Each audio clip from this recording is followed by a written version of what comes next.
Hi, I am Verdaillia Turner, and this is Let's Talk.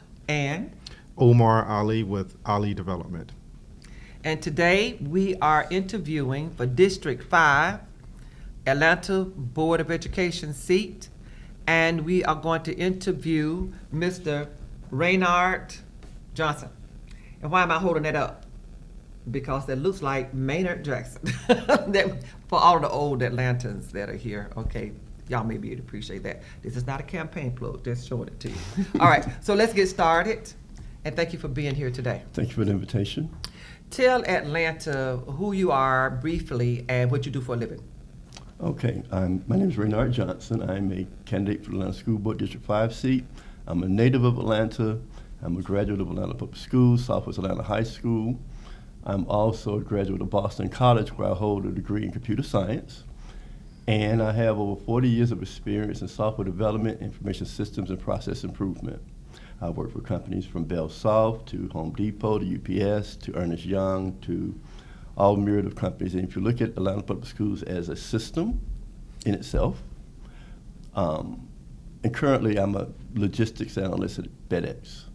But if you look at APS as a system, and if you tell me that only 31% of our students are reading on grade level, allegedly, by the 8th grade proficient, and only 25% are proficient in math by the 8th grade, I would think the more opportunities these students have for enrichment is the better. We have after-school programs. I think APS needs to get in that space with respect to why don't we utilize Morehouse, Spelman, Clark, Georgia State students that are majoring in education, that have to have so many student-teacher hours to fulfill that requirement, tutoring our students in literacy after school at our Boys and Girls Club, YMCA, and City of Atlanta Park and Recreation Centers. We could do that as a partnership that would give children extra literacy enrichment that I think you could have payoffs. I also think that with our 1/2 of 1 cent sales tax, our East Plus, kids that decide they do not want to go to college but have a vocational career path, we need to enhance our current EBO program such by, if there's any contract coming out of that pool of money, if the scope of work has anything to do with the skill set of an APS vocational ed student, let's put in some policy in the RFP that these companies will be required to hire these kids as an apprentice. Well, if they don't get the money, how about that? I'll do that, because right now only 5% of our contracts go to minority vendors. APS talks about equity. I don't know, equity is in the eyes of the beholder or lack thereof, okay? I also think that kids come to school with a lot of trauma. They're traumatized. Household situations, gangs, walking to school, just a lot of trauma. And that bus ride to school, there should be a paid from the district level school bus monitor on every school bus. That'll keep a lot of the bullying, fighting, the hands touching little girls where they don't need to be touching. Have a school bus paid for. They have it now, but they leave that to that autonomy to the principal to decide whether or not they want to use that money for that or something else. There should be a food pantry in every school. There should be washer and dryer from Home Depot in every school. I think MARTA should be free for K through 12 kids, okay? I mean, until we deal with the infrastructure of APS and make some changes, you're going to still have those elements that will impede learning that needs to be extinguished. You cut out some of the stuff that impedes learning, maybe we could get to teachers doing what teachers need to do. The board composition right now, all women, and some people are proud of that, and I'm not giving my personal opinion. And there are 9 people on the board. How many of them are black? Currently, we have 5 white female school board members and 4 black African-American school board members. And I would say this, without any doubt, any organization that does not have diversity and inclusiveness, including gender, will eventually fail. I think we need to have the voice and the perspective of thinking and thought Nothing against all women on the school board, but that's why we are where we are. Do you know about how many, what the percentage of students are who are black in the City of Atlanta School District? Yes, I do. It's my understanding that of the 50,000 students that APS have, 78% are African Americans. But, however, that 78% African Americans make up 91% of school suspensions. Okay. How So about of the that? How about- 91% of the suspensions are African American. Of those 78%. Of the 7 to 8%. So you talk about the Okay. student, you talk about the school to prison pipeline. That's it right there. How functional are the NPUs and input into Atlanta Public Schools? That structure that was put by Maynard Jackson there years ago. I think that some NPUs do have an education chair or a person leading that role for educational matters. To what extent they're in partnership with Atlanta Public Schools in terms of the GO teams and other structures within APS, I do not know. About what percent of Atlanta Public School teachers are African American or administrators? Do you know that? That's a very good question. And about what percent actually live in the City of Atlanta? That's a very good question. Good questions. Two of which I know what I do know. Mhm. And when something's asked I don't know, I don't know. In terms of property tax base, where does the majority come from? Property taxes, do you know? We have not asked other people this. North, We need to be north, fair. of, north of about 20. North about 20. However, according to the latest equity audit that was done years ago, because they're doing one now, Douglas and Mays cluster has the highest percentage of students being raised by a single parent. They have the highest percentage of students being raised by a grandparent. They are the second highest cluster at or below poverty in APS. And given those economic factors of increased property taxes for grandmama raising. And that's the district you're running in? Yes, in Mays and Douglas. Mhm. Given the fact that with increased property taxes, grandmama get forced out her home. So how can we alleviate that trauma? Why don't we do like DeKalb County? If you're 65 years or older, you do not pay the educational portion of And your property that's tax. at a certain income level? At a certain income level. That's not here in the city of Atlanta. They don't have anything? They have abatements through Fulton County. They do Mhm. not have the same With Atlanta Public Schools? with Okay. as opposed to DeKalb County school system. So maybe the tax commissioner for Fulton County? No, I think Fulton County commissioners need to get They're involved doing, but Atlanta with Atlanta Public Schools officials and go to the state with your state reps. or vice versa? Or vice versa. Because we're finding out that school board members are not they're not working fluidly with other elected officials and or vice versa. You know, for whatever reasons, these governments seem to be blind in terms of what others do. That's correct. Here's another example. Why should it matter what zip code you live in, whether or not you get your eyes examined for a free pair of glasses? Why should that matter? Because I've seen Georgia Lions go into certain schools and the children get checked for eye examinations and they're given free glasses. But if a child can't read no matter where in the city, they need to have free glasses. Mhm. Maybe that's why one candidate is dealing with a foundation that said something about eyeglasses, but we haven't really looked at what That's that a good program point. looked like at all. But the reason I mention it is because Fulton County, through the Fulton County Health Department, they have funds for kids getting glasses. Mhm. So that's a partnership where there is bandwidth.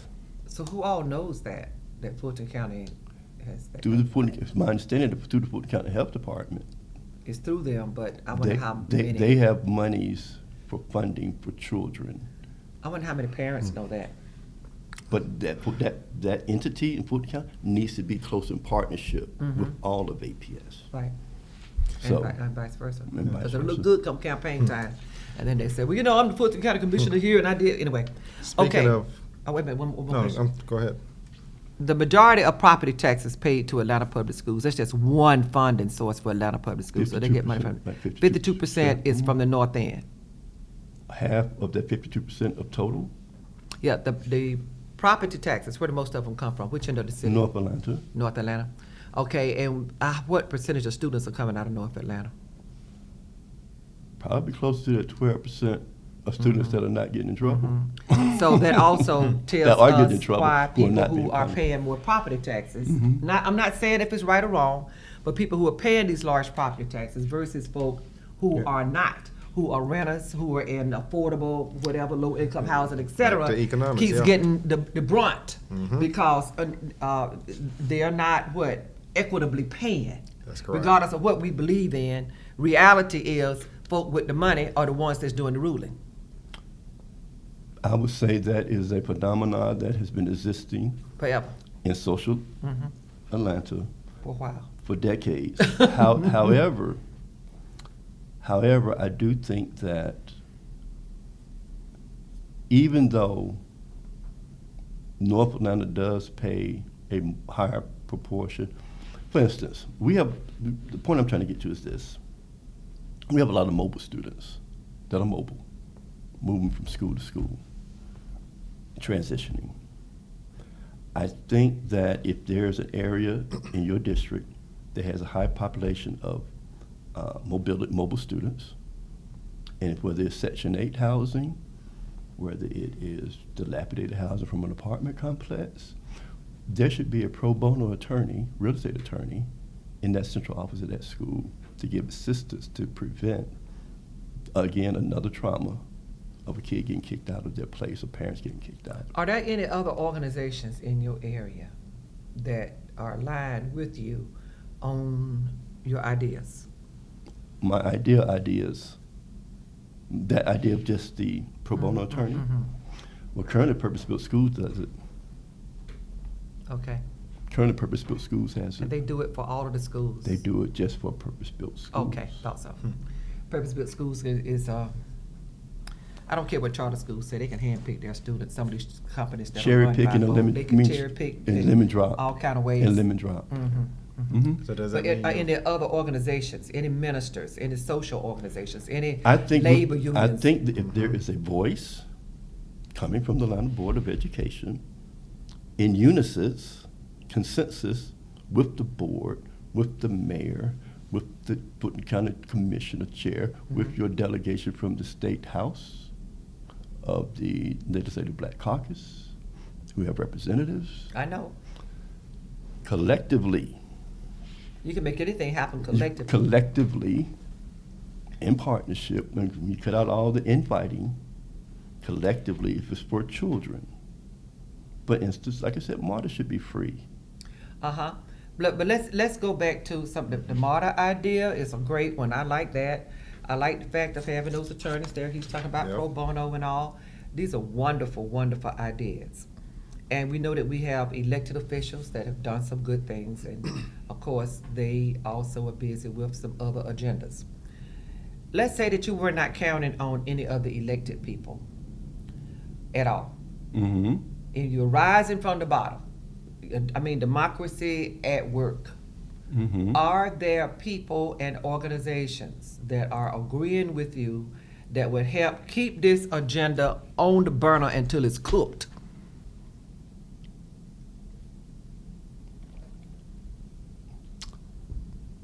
And let me tell you another reason. Now, this is not just all for Mr. Johnson. I'm just not picking on him.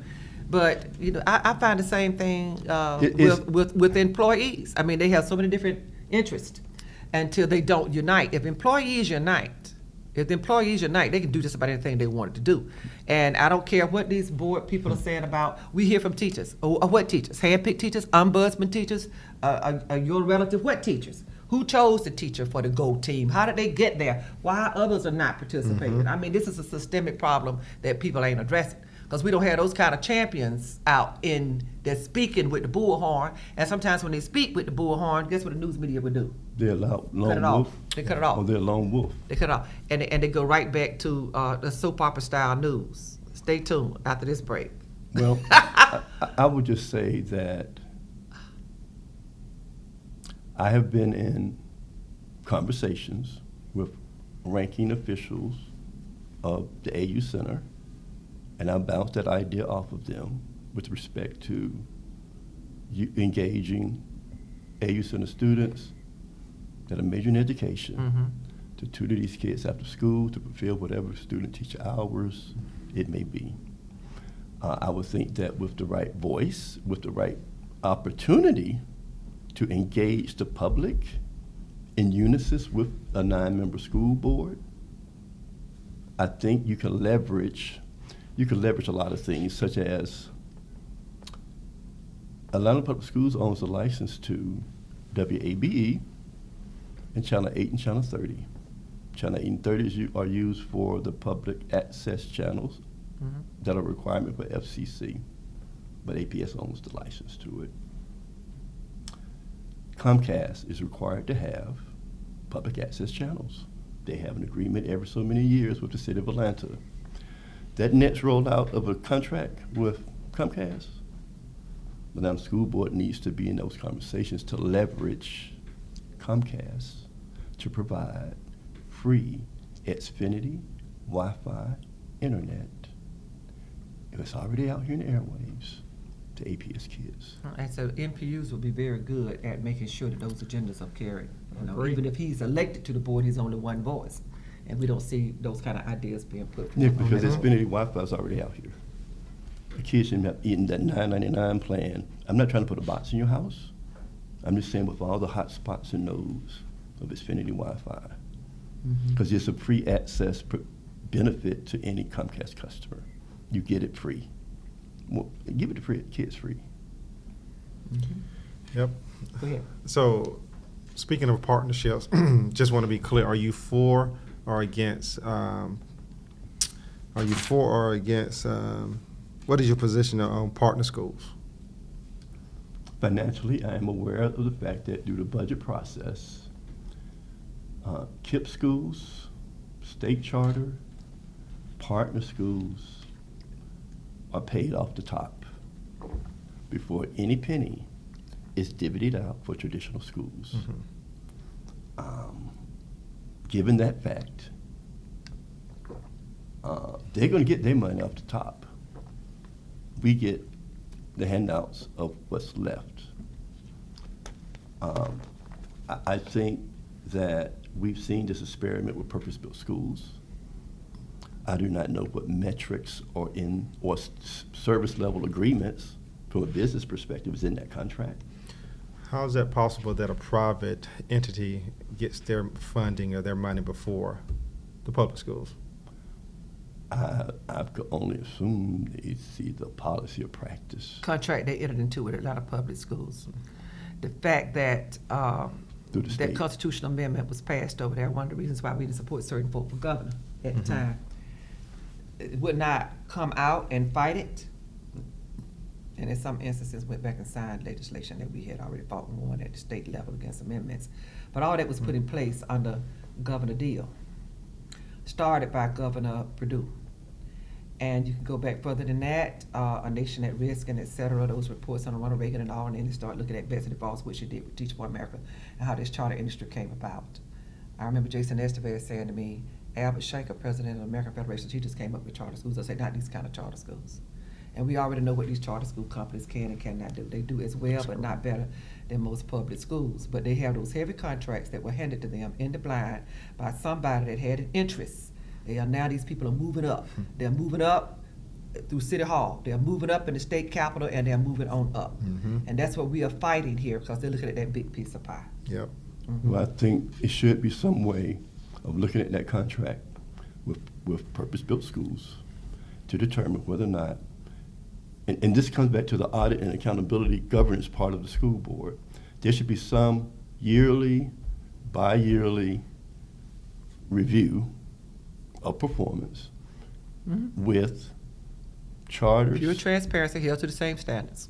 And if you're not, if your performance is on par with what APS is doing in traditional schools, you're not, or worse, there should be some service level agreements, and there isn't even no accountability with respect to wraparound services for charter schools and partner schools.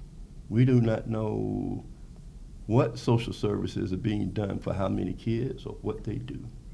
There is no accountability of it. There's no reporting accountability, and there needs to be more oversight and governance to ensure that if there's a way of getting out that contract,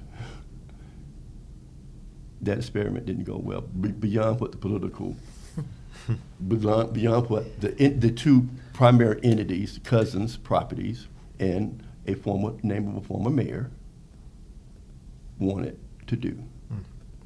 Speaking of accountability, let's stay on that for a second. How would you hold facilities accountable who control a lot of power with APS? Facilities with respect to what goes in and out of a building, maintenance of No, a building. facilities they control from the construction, which properties are going to be sold. Facilities.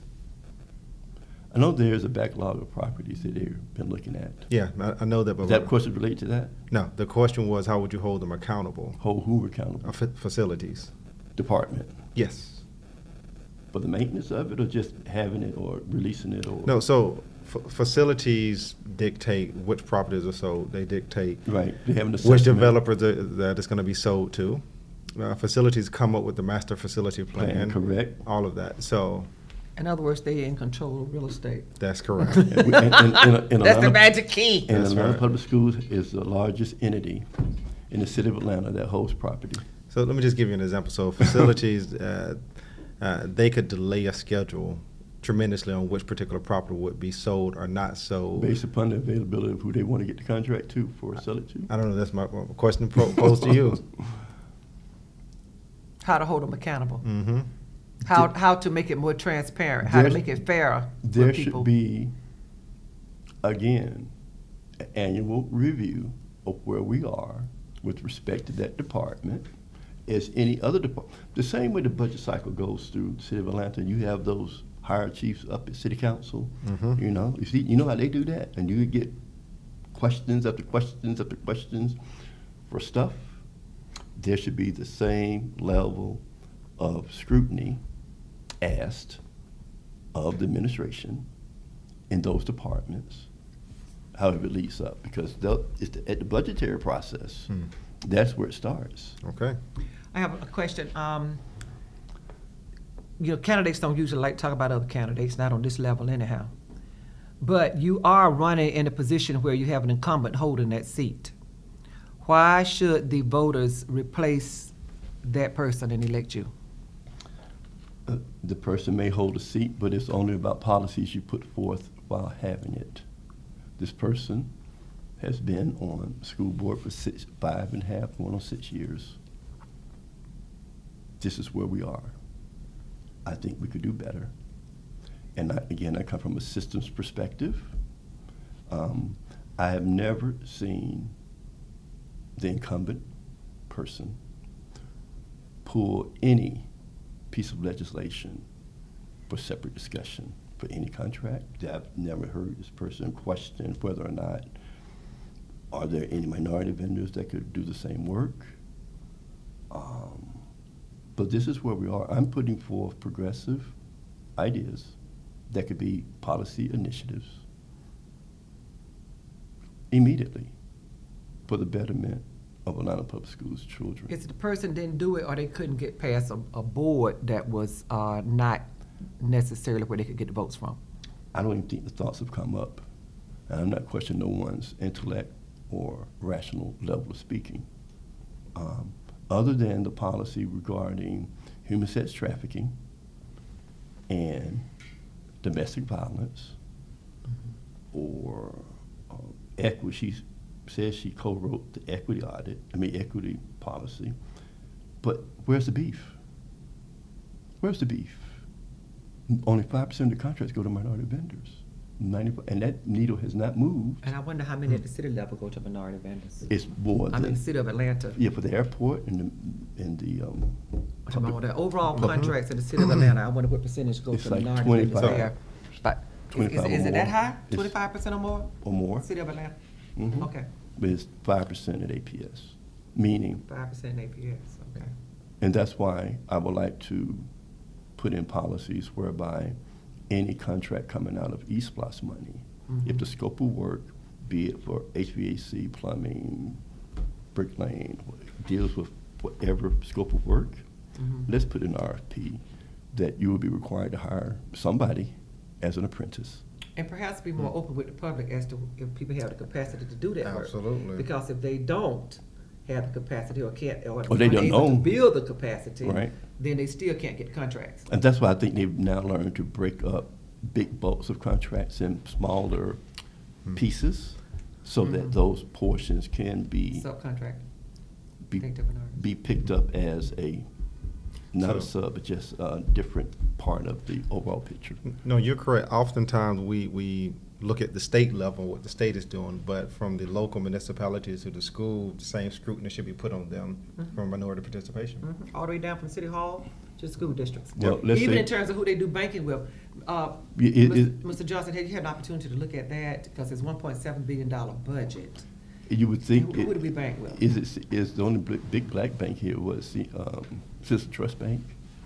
So I don't know, Citizen Citizen Trust. Okay. So I don't know if they have any deposits there, but every other bank here in the city of Atlanta is not a minority-owned bank. So therefore, that is a good question. Who- You have a Unity Bank, and I'm not even certain, I might have said on record, I'm not even certain if Citizen Trust Bank is minority owned And it would be interesting to see if those banks had even pursued some of those accounts. That's correct. in terms That of, would be of interesting to banking see. services like for bonds or whatever. Or just depositing the tax, the regular- the revenue, Correct. It'd be interesting. Dealing with payroll and all, and I mean, it would be very to interesting see to. whether or not they even have any monies within a minority. I don't know. Or the that. banks, have they even thought about it?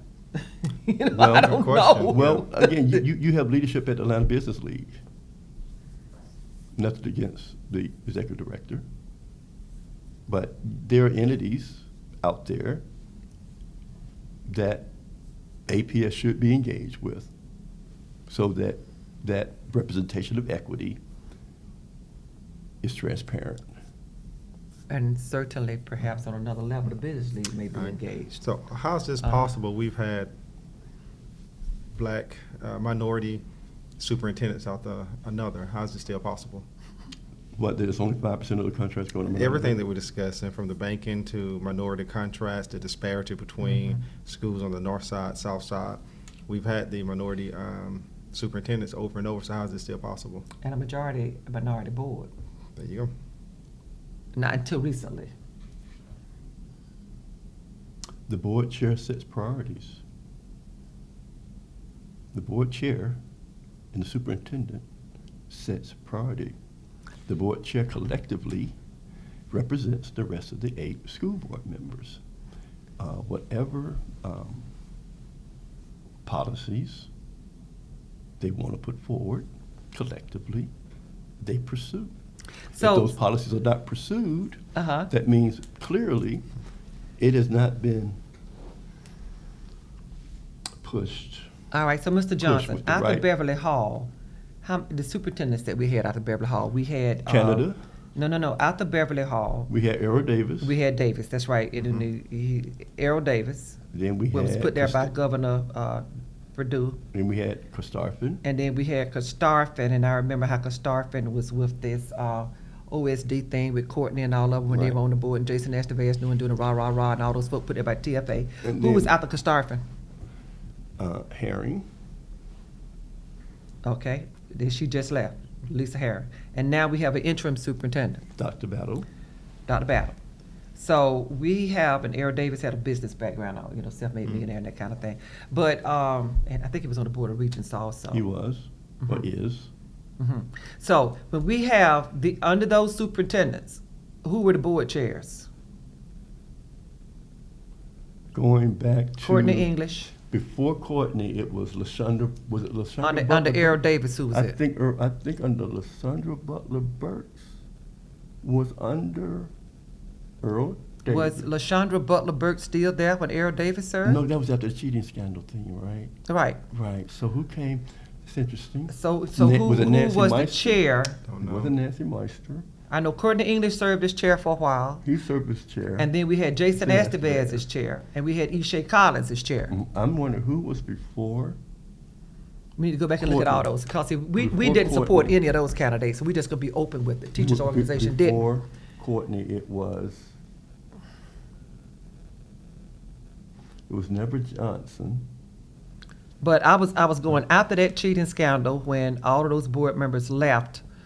But I know we had Courtney English for a few years, We had Jason Courtney, Estevez for a Courtney few after years. the cheating scandal. Right. And we had Ishay a few years. And so what I'm looking at, minority contracts, people that tapped these folk to run, which was Teach for America. Ishay told me that out of her own mouth. And what we've had to deal with over the last few years. And big money comes behind these candidates. And I don't mind calling them out. And then they end up over in City Hall, and this is in various cities where these people go. Not only Atlanta, and then they end up on school systems and school boards, and they control contractual money. And Betsy DeVos has said flat out, when we were educating people doing the OSD, we kept telling folk. And then here it is now, it's raining, huh?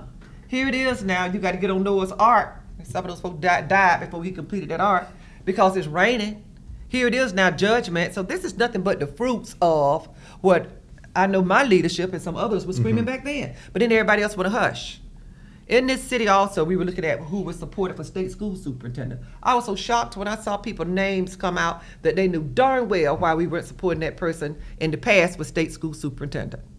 And then I'm looking at ministers and leaders line up, and the only reason they could be lining up because either they were all Democrat or all black. Yep. Now you may say, every day you got something against Democrats? Not a darn thing. I voted Democrat most of my life. You got a thing about being black? No, put some water on my head and find out what I am, okay? I'm black. I just got it straight today. So, but the deal is, I think somebody just did a, what was that thing on X? Used to be Twitter. I can't think of the young lady's name, but you can put it up. Yeah, I know what you're talking about. Yeah. Talking about this new form of black supremacy and racism. And we have a tendency not to question, because so many folk who are disenfranchised don't know, and they're dependent upon folk who look just like us to take care of their interests. When I wasn't educated in finance, I wasn't educated in policy, but so many of my white counterparts were, in a system that does not necessarily work for us, and we don't know how to crack that ceiling, because when we put people in place, they're so compromised they ain't gonna crack it for us.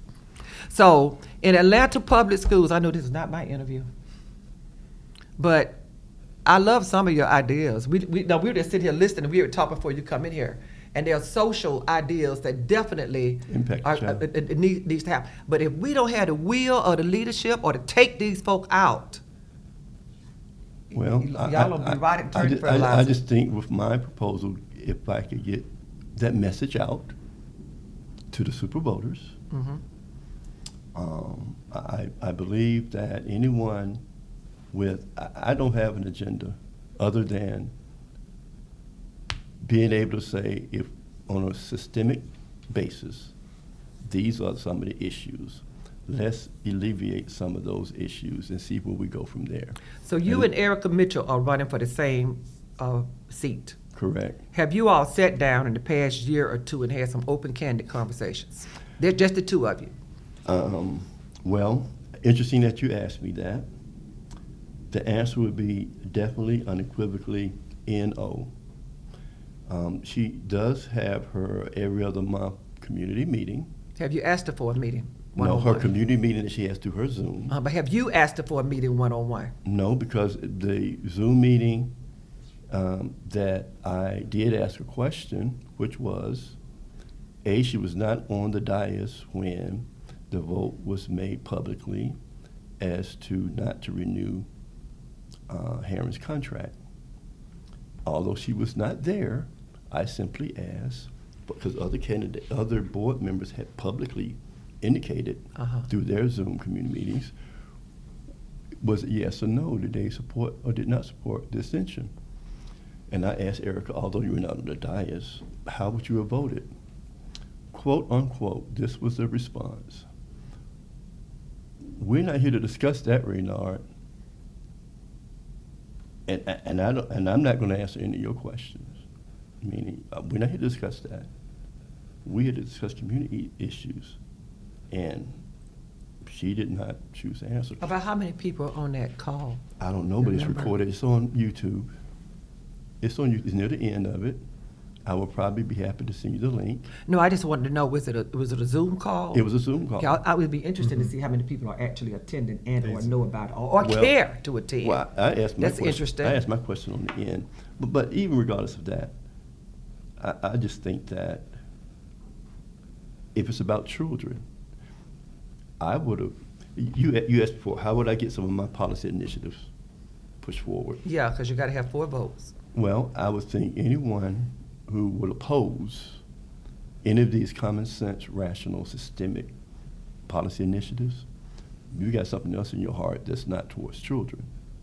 Well, a lot of us have stuff in our heart that we can't read, that nobody can see. And I'm not saying you're a Thank racist. God that they can't see mine because I might go to jail. Right. But anyway, go ahead. But if a person in their heart of hearts does not agree that Mhm. these are some intelligent, well thought out, rational things that could be done to leverage the bandwidth of intellectual capital in AU Center students. Yeah, I heard your ideas, but you got to get those 4 votes in order to push them. I have had correct. conversations with at least 2 board members who are in agreement. Okay, if you can't get the 4 votes, suppose you don't get the 4 votes and you're on the board, what's the difference right now from where you are sitting, being able to get some things done by leveraging the community That's right. to get them done and pushing the board to do them? It's called leverage. It's called leveraging. You leverage.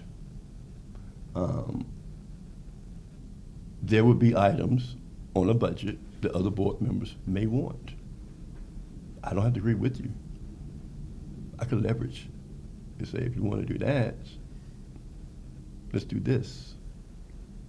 Or I could play nice as long as I'm getting what I want.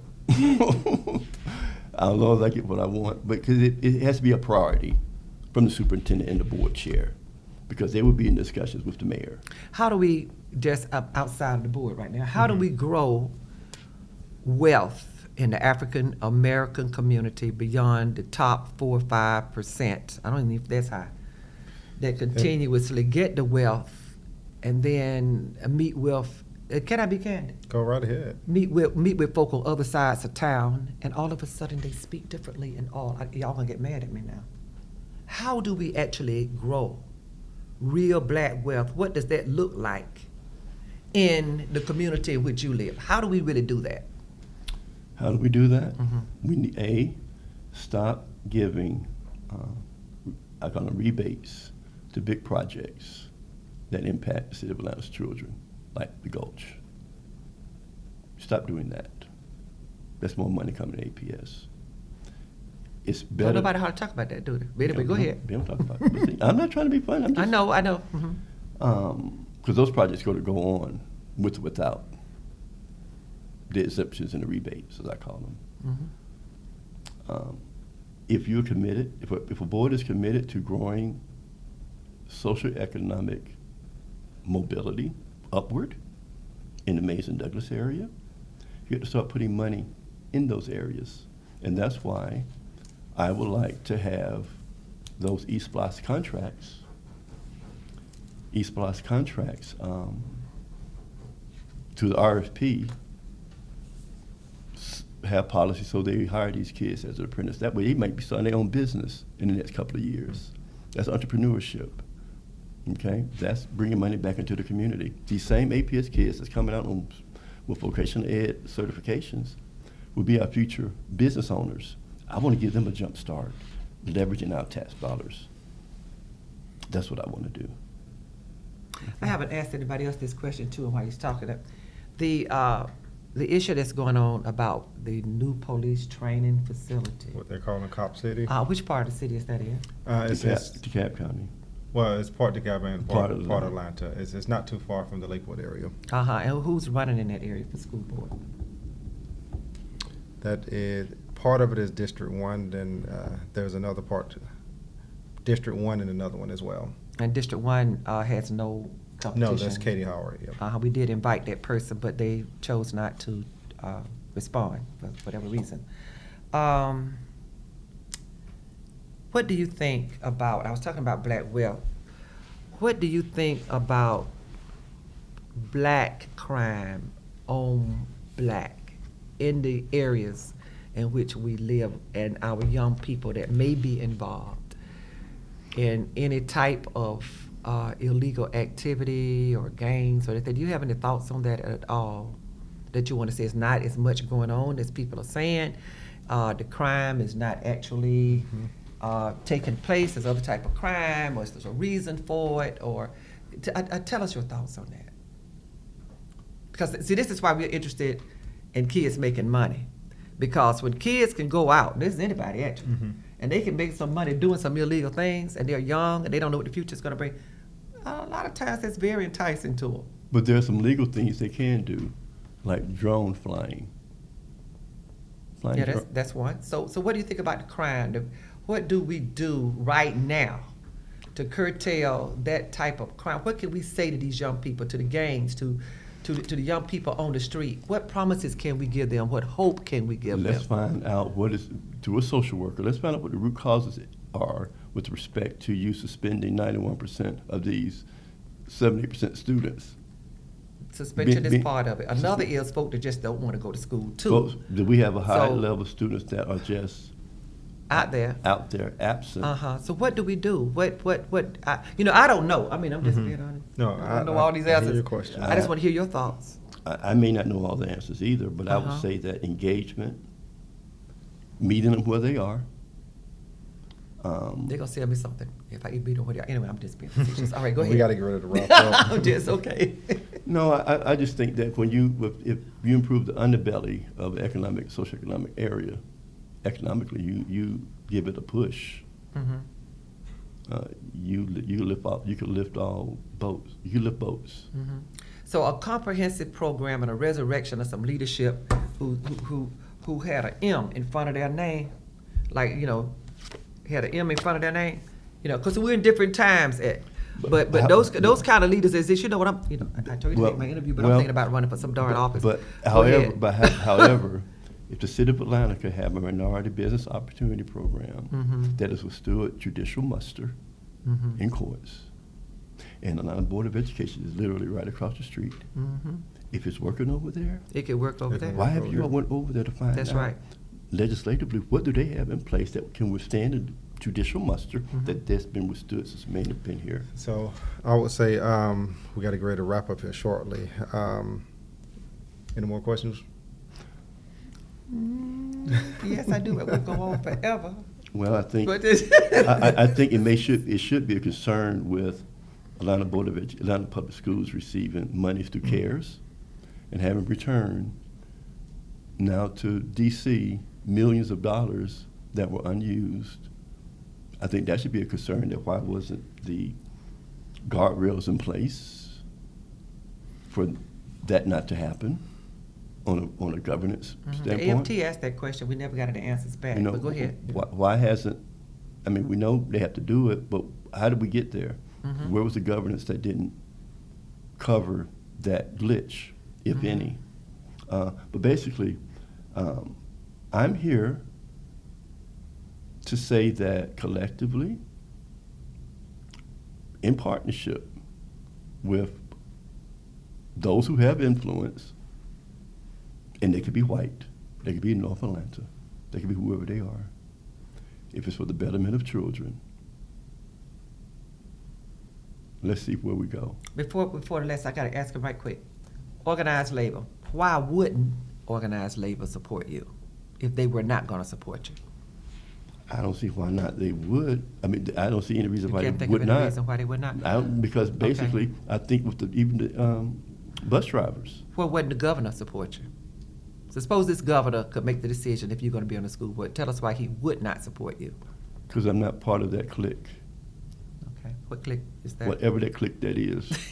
Why would he support you then? Because he believes in me. But why he wouldn't? I'm not part. I'm not that part. I'm not part of that go along, get along crew. Okay. What about right quickly the city council? So suppose they can make the decision. Why would you be good? Why would they support you? They know who I am. Why wouldn't they support you? Because they don't know me. Okay, because they don't know you. Okay, good. They get to know you, maybe they support you. Exactly. All right then. What about the mayor? We know each other fairly well. Mhm. I'm sure that, considering he came out of the Mays cluster, and he cares for children. Which district does he live in now, do you know? My district, All Carter right. Heights. He lives in my district. Okay. Um, We're gonna look at vote builders, Mr. Mayor, and see if you voted. Go ahead. he does. He does.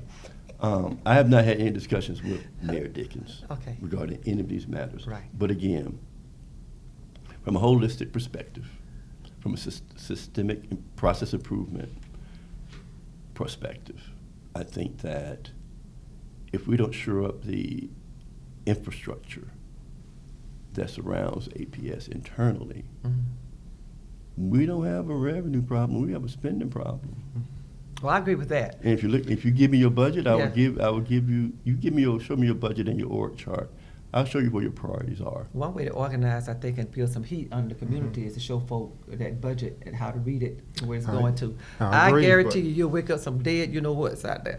You know? But I don't think information is drilled down far enough to do any. They ain't gonna do it. Don't think the top gonna drill it down.